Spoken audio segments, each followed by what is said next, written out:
वैसे तो हमारे देश में आए दिन कोई ना कोई आपराधिक घटना होती ही रहती है, लेकिन जब कोई आम इंसान जिसका जुर्म की दुनिया से कोई नाता नहीं होता और जब वो कोई जुर्म करता है तो पुलिस और कानून दोनों हैरान रह जाते हैं।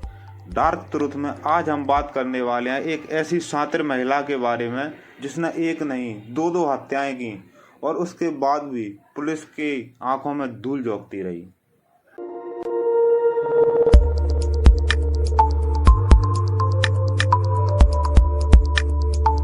29 अगस्त को एक परेशान महिला गुवाहाटी के नूनमाटी पुलिस थाने पहुंची। वहां जाकर वंदना ने एक रिपोर्ट दर्ज करवाई और बताया कि उसके पति अमर ज्योति, जिसकी उम्र 32 साल थी, और उसकी सास शंकरी डे, जिसकी उम्र 62 साल थी, वो कहीं लापता हो गए हैं। उसने दोनों की तलाश करने की कोशिश की लेकिन वो नहीं मिले। पुलिस को यह बात बताकर वंदना रोने लगी।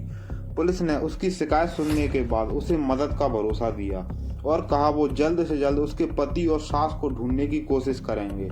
इसके बाद पुलिस ने उसके कहे अनुसार रिपोर्ट दर्ज कर ली। पुलिस ने इस मामले को गंभीरता से लेते हुए उनकी छानबीन शुरू कर दी। पुलिस ने आसपास के जिलों में सभी थानों में उन दोनों के बारे में इत्तला किया लेकिन उन दोनों का कोई सुराग नहीं मिला। नवंबर के महीने में नूनमाटी पुलिस थाने में एक शख्स पहुंचा और उसने खुद को अमर ज्योति का कजन बताया। उसने अपनी रिपोर्ट में लिखवाया कि दोनों माँ बेटे लापता हैं और उसने वंदना पर भी शक जाहिर करते हुए कहा कि इसका इन दोनों के लापता होने में हाथ हो सकता है, क्योंकि कुछ टाइम पहले मेरी आंटी के बैंक अकाउंट से कुछ पैसे निकाले गए। अब पुलिस के पास एक ही मामले की दो शिकायतें दर्ज थी, लेकिन दोनों शिकायतों में फर्क इतना था कि दूसरी शिकायत में पहली शिकायत करने वाली वंदना पर ही शक जाहिर किया गया था। अब पुलिस अलग अलग एंगल से मामले की छानबीन कर रही थी। 14 फरवरी 2023 को वंदना एक बार फिर पुलिस थाने पहुंची। उसने अपने पति और सास के बारे में पूछताछ की लेकिन पुलिस ने उससे कहा कि अभी जांच चल रही है, अभी आप जाइए। अब पुलिस वंदना की हर गतिविधि पर नजर रख रही थी। पुलिस ने वंदना का फोन नंबर भी सर्विलांस पर लगा रखा था। पुलिस उसकी लोकेशन भी ट्रेस कर रही थी। इस दौरान पुलिस को वंदना की गतिविधियों पर शक हुआ तो फरवरी 2023 में पुलिस ने वंदना को उसके एक फ्रेंड के साथ गुवाहाटी से अरेस्ट कर लिया। अब बारी थी तीसरे किरदार की। पुलिस ने तिनसुकिया जिले से दबिश देकर वंदना के तीसरा दोस्त, जिसका नाम धंती डेका था, उसको भी अरेस्ट कर लिया। अब पुलिस के पास इस मामले में तीन सस्पेक्ट थे। एक अमर ज्योति की पत्नी वंदना, दूसरे उसका दोस्त धंती और तीसरा अरूप। जब पुलिस ने तीनों से पूछताछ चालू की तो इसमें एक ऐसी साजिश निकलकर सामने आई जिसे सुनकर सब हैरान रह गए।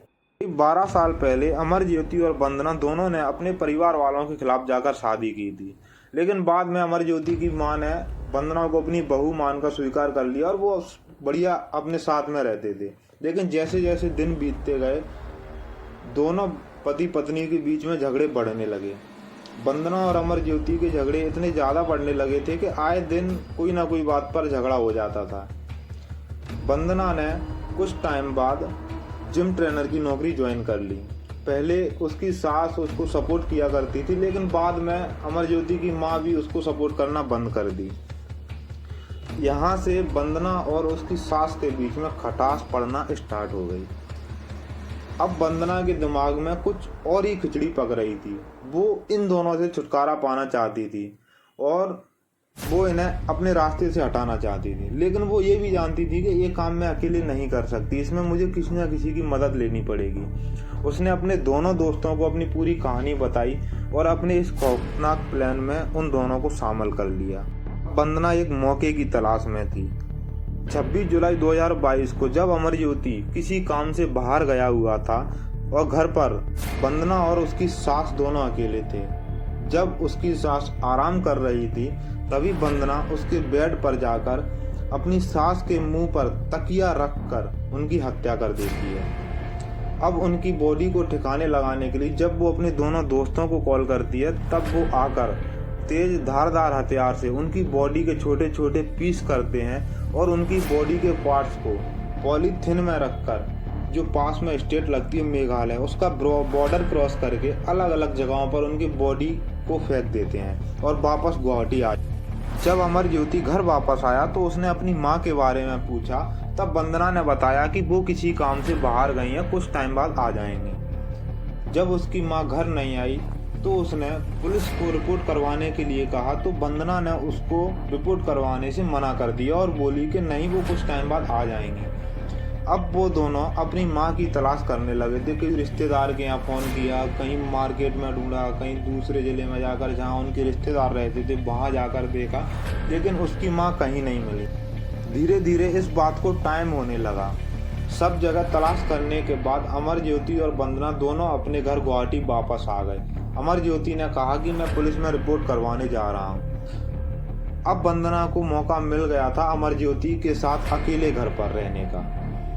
वंदना ने अपने दोनों दोस्तों को कॉल करके अपने घर बुला लिया, जब तक वो अमरज्योति के साथ बातें करती रही। जब उसके दोनों दोस्त घर आ गए तो वंदना ने पीछे से एक लोहे की रॉड से अमरज्योति के सर पर हमला कर दिया। जब उसके सर पर चोट लगी तो वो जमीन में गिर गया। वंदना ने अमरज्योति को जब तक मारा तब तक उसकी जान न चली गई। वंदना ने अमरज्योति की बॉडी के साथ भी वही किया, उसके छोटे छोटे टुकड़े कर मेघालय के स्टेट में जाकर उधर ही कहीं फेंक आई जहां उसकी माँ की बॉडी फेंकी थी। इतनी सफाई से काम करने के बाद वंदना ने सोचा कि अब मेरा रास्ता क्लियर है और मैंने जो किया है उसका किसी को शक भी नहीं है और न किसी को पता भी नहीं चलेगा। अब वंदना ने अपने आप को बचाने के लिए इस मामले में एक नई कहानी बुनी और पुलिस में रिपोर्ट करवा दी कि उसका पति और उसकी सास कहीं लापता हो गए हैं और गुमशुदा की रिपोर्ट लिखवा दी। क्योंकि उनकी फैमिली में कोई और नहीं था तो वंदना को लगा कि अब मैं यहाँ से बच सकती हूँ और मैं फ्रीली अपनी लाइफ जीऊँगी। तब पुलिस ने पूछताछ की और उससे पूछा कि तुमने ऐसा क्यों किया। तब वंदना ने बताया कि उसका पति नशे करता था, अलग अलग लड़कियों के साथ संबंध बनाता था, उसकी कई लड़कियां दोस्त थीं। उन लोगों के चलते वो मुझे पीटता था, वो मुझे मारता था और मेरा उनके साथ रिश्ता ठीक नहीं था। इसके चलते मैंने उनकी हत्या कर दी। जब पुलिस ने उनकी बॉडी के बारे में पूछा कि उनकी बॉडी कहाँ फेंकी है तो वंदना उनको अपने साथ ले गई।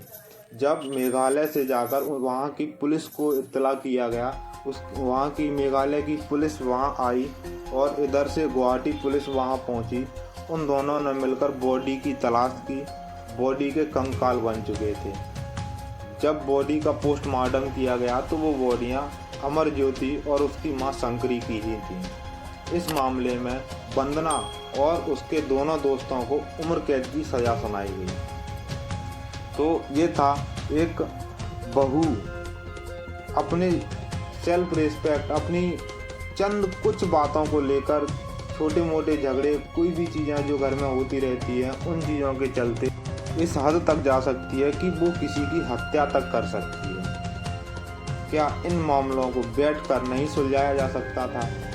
जो भी लड़ाइयाँ हुई हैं उनको बैठकर घर की बातों को घर में ख़त्म करके खुशी खुशी लाइफ बिताई जा सकती थी। एक छोटी सी गलती और थोड़े से गुस्सा के चलते आज अमरज्योति और उसकी माँ इस दुनिया से जा चुके और वंदना जो कि सोच रही थी कि अब मैं फ्रीली आज़ादी से अपनी लाइफ जीऊँगी, वो और उसके जो दोनों दोस्त उम्र कैद की सज़ा काट रहे हैं। ये थी एक खौफनाक क्राइम डॉक्यूमेंट्री। अगर आपको इस प्रकार की crime documentary, true crime documentary देखना पसंद है तो प्लीज़ चैनल को सब्सक्राइब करें। वीडियो अच्छी लगे तो वीडियो को ज़्यादा से ज़्यादा शेयर करें। बहुत बहुत धन्यवाद।